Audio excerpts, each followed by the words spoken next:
tag.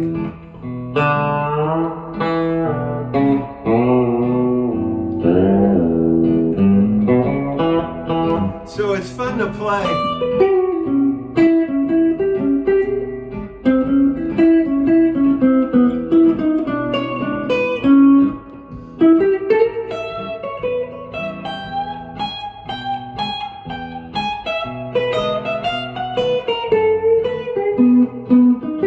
Hello and welcome to episode 38 of Let's Hear It. Today's guest is Jim Campilongo. He is a legend in the New York guitar scene and beyond New York, of course, as well. But I remember in the maybe the mid-2000s, we all used to go to a place called the Living Room on Orchard Street, which was a great music venue. No longer open, sadly, but Jim had a residency there on Monday nights, and if you didn't know what was coming, you might be out in the bar or you're out on the street, and all of a sudden you heard a blast of awesome Telecaster, and it was Jim. And that was great. And when the Living Room closed down, he moved over to the Rockwood. But he's going to show us his 1959 Telecaster today. Jim's also had a couple the honor of the Fender Custom Shop made a Jim Campilongo model in 2010. I think they made 50 of them. And there's a company called Hahn, H-A-H-N, that also makes Jim Campilongo signature Telecasters. So he'll show us his 1959 Tele from Fender and then tell us a little bit about those other signature models. Hello, Jim. Hello, Gary. Thanks for such a gracious and well-informed introduction. So anyway, this is my 1959 Telecaster. It's a Toploader, so that means the strings go through the bridge, which was only done 1 year until I think the 80s. I'm not really sure, but when I got it, I remember I was playing it and I didn't know it was a Toploader. And some guy goes, "Hey, that's a Toploader, that's kind of a dog." And I was like, "What are you talking about?" I had no idea. I mean, I'd had a Tele that the strings went through the back, but I didn't know it was an oddity. And I like it because it's, I loved it when I first played it. I mean, I've told this story before, but it wasn't my guitar. I was teaching a guy named John Jensen guitar lessons. And John, at the time, was collecting mainly Fenders, I think, Fender instruments, and I think he collected jukeboxes too. Like he'd learn everything about them. It was really impressive. He'd use it as a vehicle to grow, and he ended up learning everything about guitars, way more than I even know now. But anyway, he brought this one by, and I just fell in love with it. So he gave it to me for a couple months, and I just played it night and day, and really felt a kinship with it. And honestly, I don't think I ever felt that before with the guitar. I've heard stories where people really connect with the guitar. I mean, I really like guitars, but I didn't feel a connection. My right hand seemed to, I don't know, like come together more on this guitar, especially on strings 4 and 3, the center strings. I felt like there was more of an ease, and I really liked the sound. It was a little rounder than the Tele I had before. I think it's in part because of the age of the guitar, just what the guitar's voice, and that maybe it's a Toploader.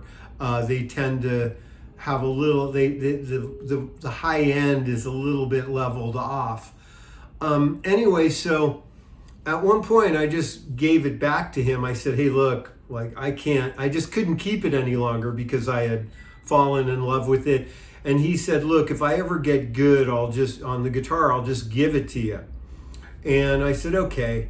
And at the time he was struggling on the guitar, and I just kind of disregarded it either way because I needed to, because it was like something I wanted, and I didn't like that feeling of wanting something that I couldn't have. So I just continued to play my ransom. Anyway, about 6 months later, John, the owner of this Tele, took up bass, and he instantly got it. I mean, it was amazing that things he even struggled with on the guitar rhythmically, he got instantly, and he had this really nice Fender P bass that he had purchased. And so one day he brought it over and he said, "Hey, look, I'm giving this to you. You know, I got good on the bass, but nonetheless, I got what I desired." And at first I wouldn't take it. I just thought it was too nice a present. And he had paid $2,000 for it. And at the time, and even now, that's a substantial amount of money just to give to somebody. But after a while, I could tell he really wanted me to have it, and that's how I got the guitar. That's a great story. So he never took a penny for it? Never took a penny. I've spoken to him. You know, it's probably been maybe 6 or 7 years since I think I've emailed him, but he was always really happy I had it. And it makes sense in some ways. I mean, it's not like I got it and put it in a case and put it under the bed. I mean, I've played this damn thing ever since. And I think that was 25 years ago. Yeah.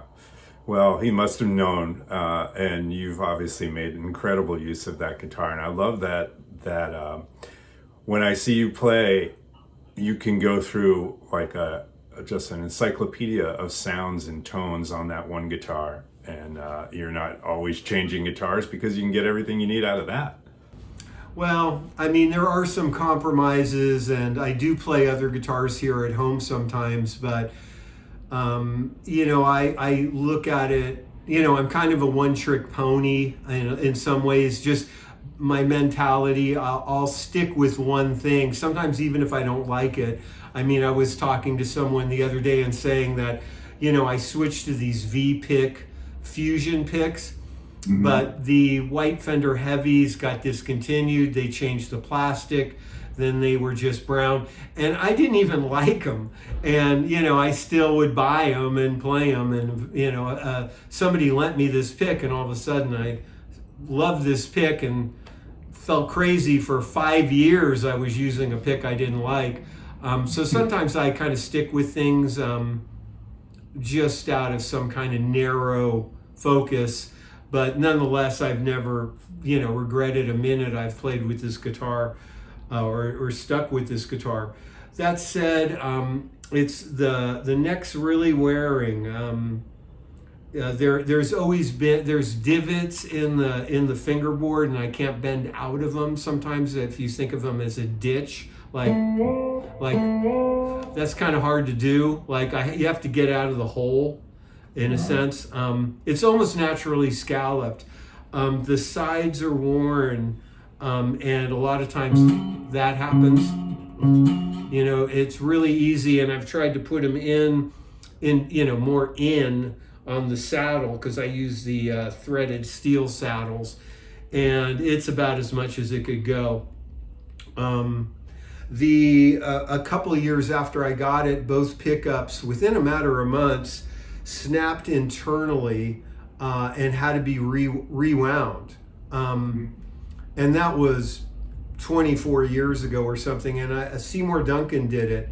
And so in a sense, they're replacement pickups or rewound pickups. Everything's been replaced. You know, the potentiometers, the toggle switch. I've gone through quite a few sets of steel saddles. The pick guard is literally, I use like kind of this gummy stuff because there's nothing holding it on at this point. And I put on another pick guard. I had one, a new one. This is about a month, well, maybe 5 months ago. And I just didn't like it. You know, it was weird that it was this new plastic. And I kind of felt like I had amputated something off it. The tuning pegs are been replaced many times. The nut obviously has been replaced many times. And by the way, when John was the guy who gave me the guitar was a car painter, and he repainted this when I got it. It was brand new looking. He found the right DuPont serial number, got it, went to his shop, and spray painted it. And this pick guard he cut himself. At the time, there was just Chandler replacements at least to my knowledge at the time, and it didn't fit. And so he made this pick guard himself. So it was refinished, brand new looking, with a brand new pick guard when I got it. So, I did all this, since then. You could see this particular mark here, and I think that's from, I use a tuning fork to tune, and that's where I hit it. So it's been hit like 100,000 times, and bunk, because I have to hit metal to get a good ring. And so I think that's what that's from. The pick, there's one other thing about this guitar, and Luca Benedetti kind of confirmed it, is I don't really use neck position. And he brought it to my attention. I never noticed. I either use bridge or middle. I never use neck, but they kind of sound the same to me. That's middle, that's neck. They sound the same. So we suspect something fishy, but I only use 2 pickup configurations pretty much, because in the heat of battle, I mean, even the other day I was playing with Luca, and we were doing this live stream thing, and I wasn't loud enough, from the get-go. I mean, I thought I was, and I think we were doing Minute Waltz or something from our new record, and it was, and I'm thinking I'm not loud enough, and what am I going to do? Like, if I do this, there's going to be a huge gap in the music. And that happens a lot when I'm playing. You have to kind of wait for a moment to go like this to turn up or turn down. And generally it's turn up, because I've been doing this long enough to go, well, if I'm not loud enough, that's better than being too loud. I mean, obviously the sweet spot is getting it perfectly, but you have to almost wait to make that move with your right hand to get to a volume knob to turn up a little bit, because there's so much going on here. I mean, it's not like, or something like that. I mean, if I'm doing that, I could do whatever. I could, have a 2 seconds to adjust my volume. Yeah. And that ties in with the bridge and middle. This is a bigger move than just this. And so I think that's another reason why I just use middle and treble. It just takes less time, and basically it's a huge tonal change from, that's,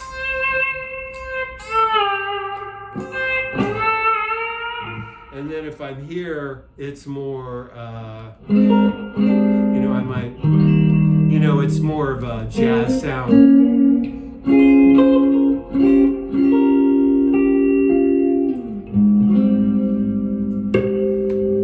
I mean, that's a real departure. And again, if I went into neck, I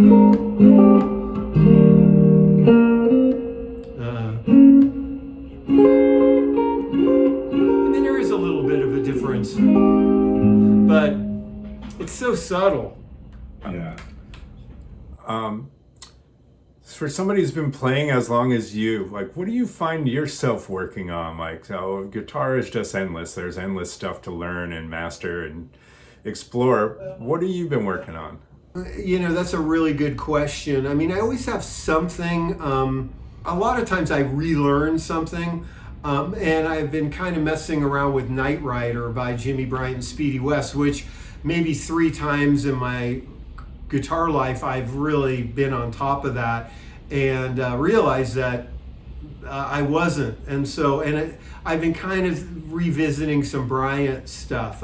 I was giving lessons to this guy in Finland, or I am, and he really wants to learn the Bryant stuff. And there was one Bryant's Bounce, and I'm on top of that one. But I'm going to give him another lesson in a couple weeks, and I thought, I'll do Night Rider, and then I realized I was rusty on it. So I've been playing Night Rider, and that one's hard. I mean, to do it at the Bryant tempo is really tough. That's that,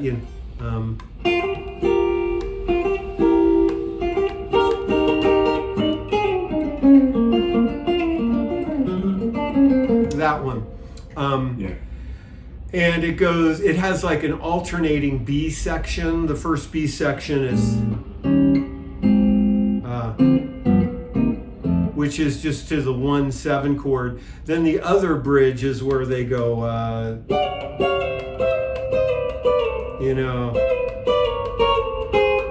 a little rusty and choking a little bit, but they just go around the horn. And that's hard to remember. It's like A, B, A, C, A, if you will. The other thing I've been working on for quite some time is running through progression. For example, those are arpeggios.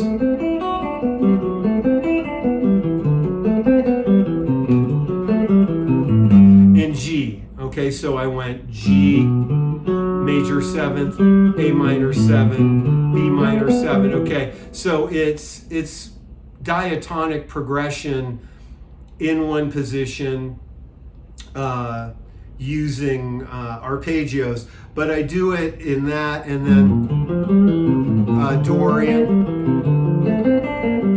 then melodic minor. I try to think of the chord, and then last but not least, harmonic minor.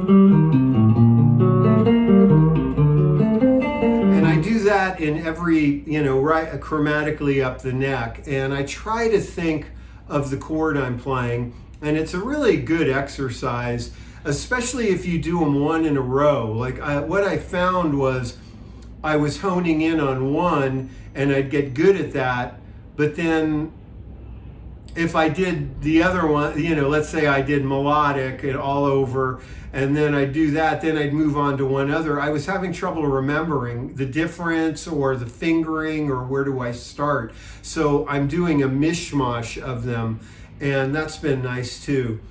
The other thing, last but not least, is I've been messing around a little bit with this Ernest Tubb tune. I messed around with it a few months ago and forgot about it. And it's called Women Make a Fool Out of Me. And, the melody, it's just the blues. If I can...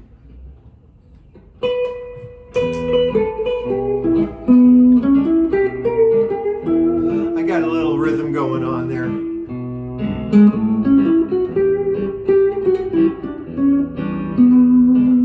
This is the part I really like.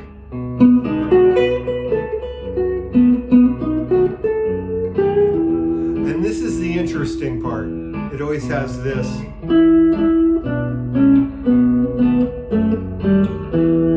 Okay, so I've been...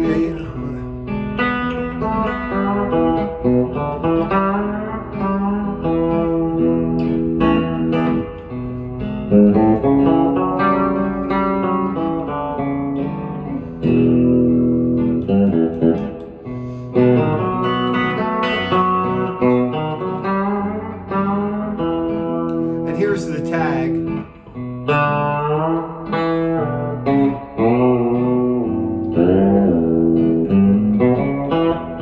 So it's fun to play.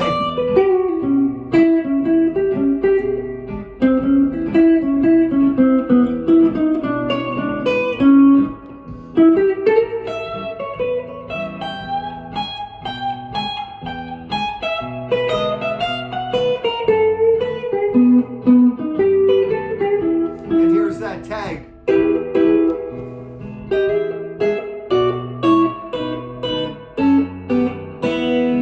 So I've been messing around with that, and I played it kind of regular up here. And then what I do is I'll spend a lot of time with the tune and try and look at every crevice. And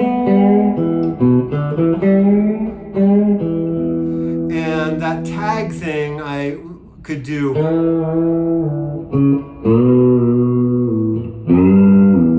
And to me that sounds like Ernest Tubb. So those three things, and I kind of do them in the order of the scales first. Maybe like this week I'll do the scales because that's like sit-ups, right? You know, I mean, I don't wake up and go, oh boy, I get to practice scales today. But I do it, and I always feel better, and my hand feels athletic. And then I'll move to something a little more fun, Night Rider, which is, you know, for lack of a better term, like a real ball buster. And then desserts, kind of maybe this mid-tempo Ernest Tubb tune, and how many ways can I play that, and how many ways can I make it my own, instead of just, oh, okay, I got it. You know, is a little bit, that just tickles me more. So that's presently what I'm working on, and I always have something, and I generally try to play in the morning. I'm an early bird anyway, but I feel like my head's clear. It's quiet here more than later, you know, here on a busy street in Brooklyn. And then I'll maybe move to Patreon videos or whatever else, like some of the work aspects, if not proofreading, LP art, you know, all the more clerical things. Career stuff. Issuing 1099s. Yeah. You know, there's a lot of that. And so you've been doing okay as far as like you can do online lessons, and that's been keeping you busy, I'd imagine. Yeah, I mean, I was kind of set up before COVID, where I had a Patreon where every week I put up a video and people subscribe. There's only one tier, you know, I don't mess around with the tiers, but I have, but at the time of COVID, downloadable audio lessons. And I was giving a few Zoom lessons, and that really, everybody just converted. And I'm even wondering if anybody wants to, let's say post-vaccine, actually come back in person. Because it is easy. I mean, there's things about it that are hard. When you're in person, you could just point to a chord graph, you know. Online, it's like you're moving all these windows. Sometimes the sound isn't great. You can't really play together, which isn't a huge part of my lessons, but nonetheless, there are times where, you know, you want to demonstrate something and go, we'll play this. But that's why I'll use the looper for that. But I mean, at one point, I mean, I don't want to seem like Jeff Bezos here, but the downloadable lesson thing kind of was unprecedented in the amount of downloads, and I kind of got the feeling the rest of the world was finally found time to practice. So, so far so good. I really don't have anything to complain about other than that what we all mutually miss. Sure. Hanging out with our friends and watching live music. And having a gig to shoot for. There was a point, I mean, it's certainly in the beginning when, you know, the high point of my day was listening to Cuomo's daily address. Yeah. Do you know what I mean, Gary? Oh yeah, same here. Okay. I mean, a lot of people don't like him, or they'll say he did this and this and this, but boy, when it was March and April, his information was my lifeline. But my point was that during that point, there wasn't like a fire under my ass to practice.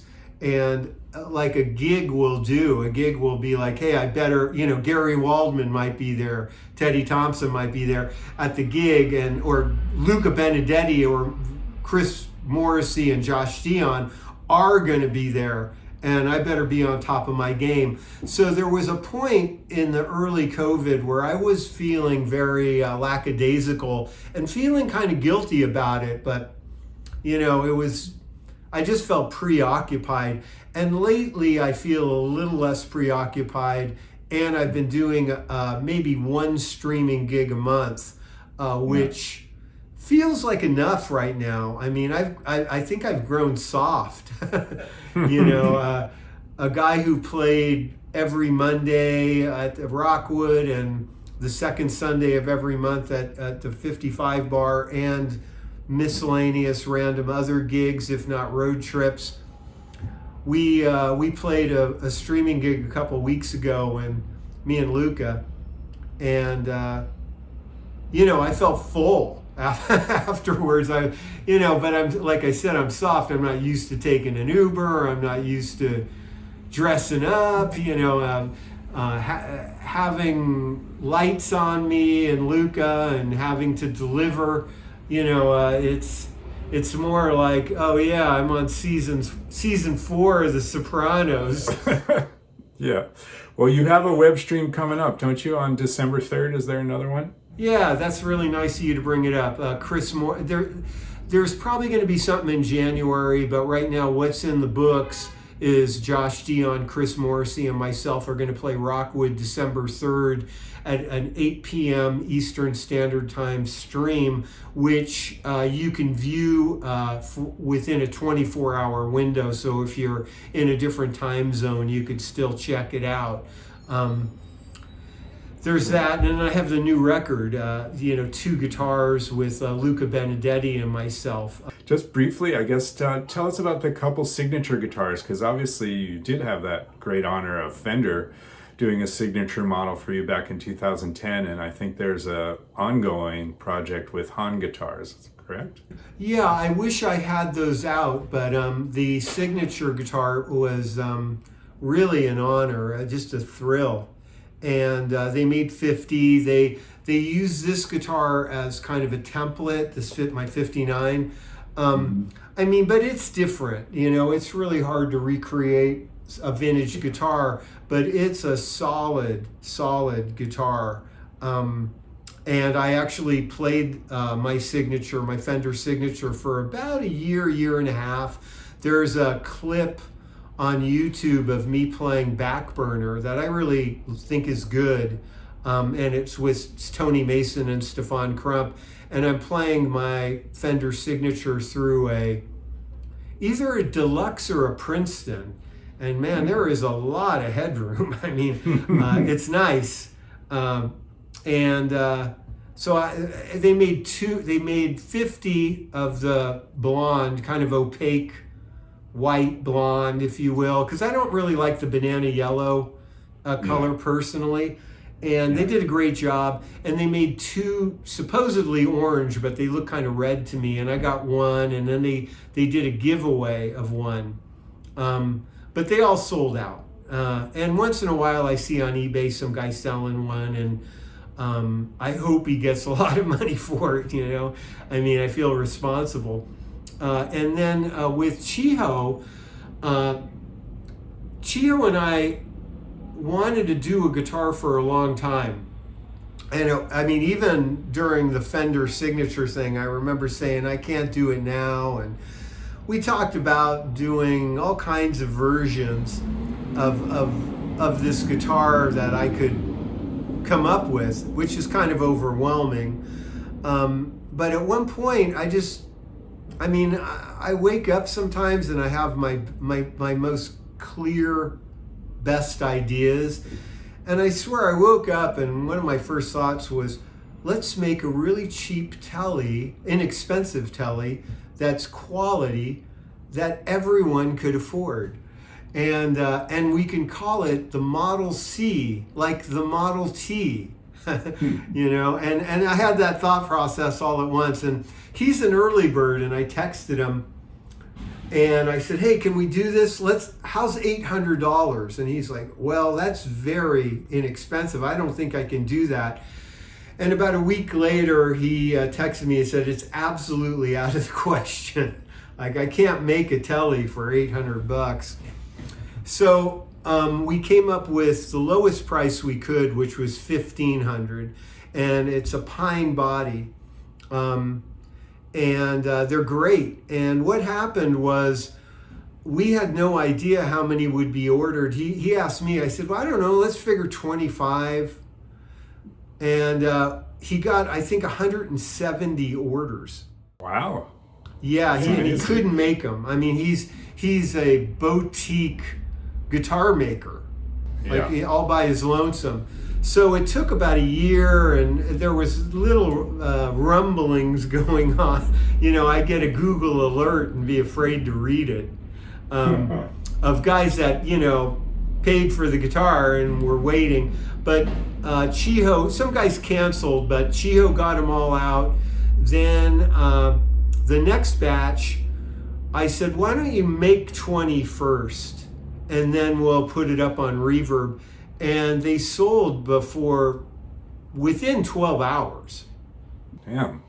So, I mean, if it was up to me, you know, they'd be, you know, Christmas available with a little amp and a free strap, you know. But that's the story of the Hahn. And, you know, I mean, it was really done to have a Tele in every home. And I guess the difference between $2,000 or $2,200 and $1,500 for a pretty nice Tele is a very commercial idea. And they were made by a boutique guitar maker, as far as I know. I mean, in America. I know they were made in America. So, you know, I'm real proud of it. And so far, it's put some good spirit out in the world. Well, that's great, man.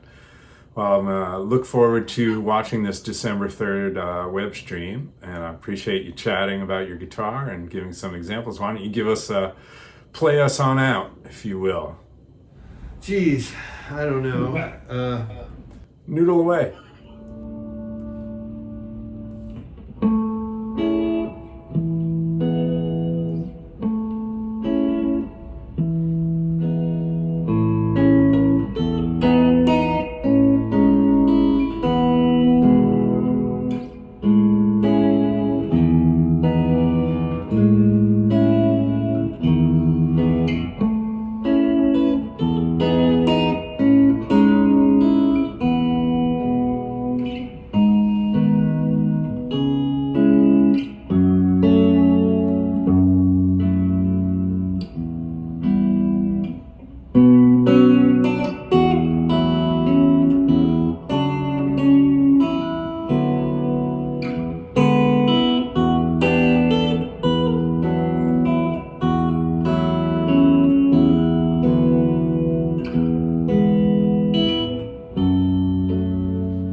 Well, that was certainly informative, and Jim Campilongo is an amazing guitar player. Great to hear him play and to see him. Check out his live web stream on December 3rd. The link to that is in the notes below. Thanks for watching Let's Hear It. Be back in a couple days with the next episode, and please subscribe to the YouTube channel if you feel like it. See ya.